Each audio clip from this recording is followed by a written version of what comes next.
Hi, here's part two of this analysis of 2012 and the beginning of 2013 from FAIR. I'm Dan Stein.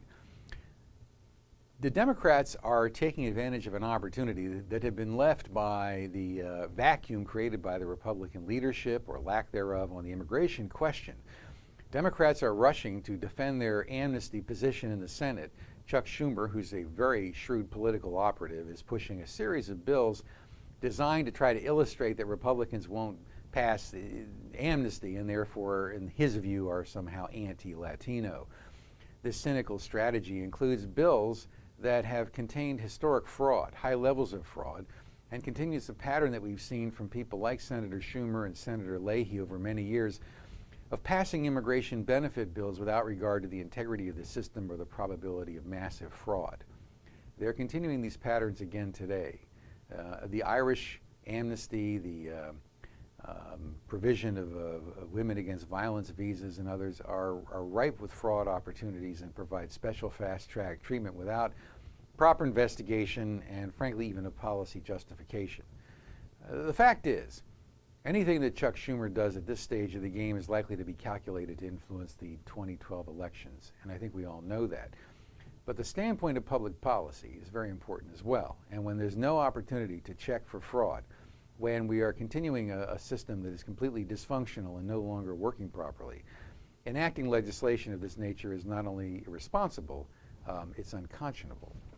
We are looking for a more clear-throated response from the Republicans. Now, we are hearing from some of the candidates strong and full-throated support for the EVerify system, and that's good. Certainly there's a bill in the House that would make EVerify mandatory nationwide, and that's an excellent bill, and we're certainly supporting it.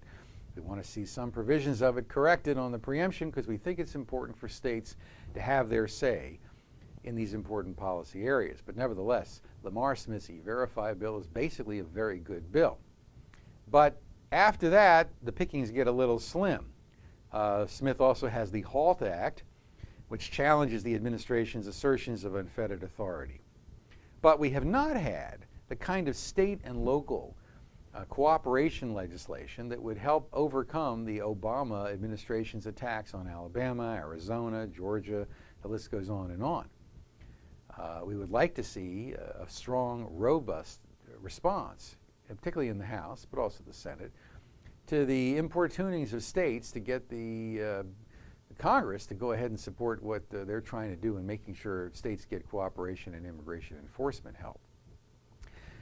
In other areas, Republicans seem to be aligned with business interests to go ahead and attack the area efforts to try to tighten up labor protections in the H-1B program.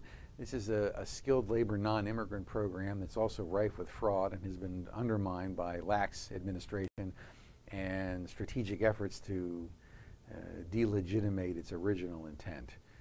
The H-1B program had a good intention in its initial iteration. It's now become a way for U.S. business to hire foreign students, people with technical trades and non-technical trades, frankly, often at lower cost, and that discourages Americans from going into these fields. They're also pushing for a big agricultural guest worker as a trade-off for EVerify. They're pushing for more unskilled visas, more skilled visas, more visas available to foreign students.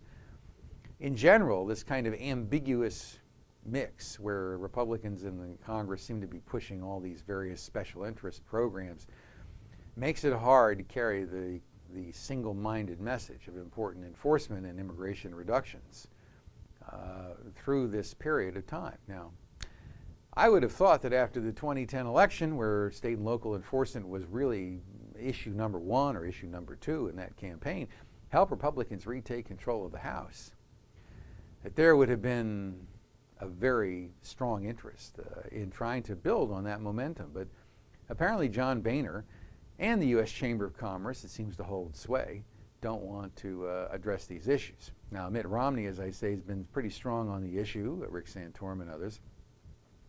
This fellow by the name of Perry, not Rick Perry, but another Perry, in Texas, he's somebody who supported Swiftboat. He's someone who worked he's a housing contractor. He's a big political contributor. But he also was someone who opposed our efforts in Houston and Austin to try to pass an anti-sanctuary bill, which would have promoted state and local cooperation. Clearly, he's somebody who apparently supports illegal immigration. He's going to become a very big donor to Romney's super PAC, so that's something you definitely want to keep an eye on. The good thing, of course, is that Chris Kobach seems to be in the mix and providing sound advice, probably, to Mitt Romney. We know Chris Kobach quite well. Chris Kobach is an independent operator who's Secretary of State in Kansas, but we've worked with him on litigation and state and local laws, and it's very good to see him involved in this issue. Now, another factor in the mix is the Supreme Court. And if you click the next link, I want to talk about the Supreme Court case in Arizona. It's likely to be it's going to be decided right before the election, maybe October, maybe in the fall, and going to be argued next month. So more on that in just a minute.